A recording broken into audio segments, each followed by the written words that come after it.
Good morning, my fellow friends of YouTubers. This is Kurt, and welcome back to the Kurt's Place channel here on the YouTube. Well, guys, got another car show video for you. We got a beautiful Sunday here. It's Sunday, August 25th, 2019. I'm actually going to take you on a tour of the Frederick Elks Lodge show they have here in Frederick, Maryland. It's a beautiful day for the show. We're going to go ahead and walk around the grounds here, show you where we're at and everything as well.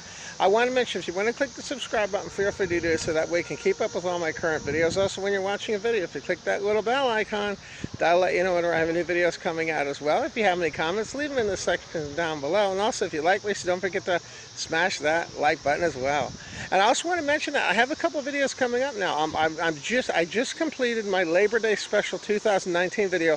That will be going up. I should have that up the day before Labor Day. That's a pretty long video. That's going to be covering all the games in the game room. We got the skeletal pinball machine in there. We're gonna play some. Let's see. We got Black Hole in there and some Haunted House in there. Plus, we got all the bar top arcade machines and the games in the game room as well. So stay tuned for that. That'll be the day before Labor Day, coming up for 2019. All right, so let's go ahead and check out the car show here at the Frederick Lodge here in Frederick, Maryland. And as always, I want to thank you again for watching.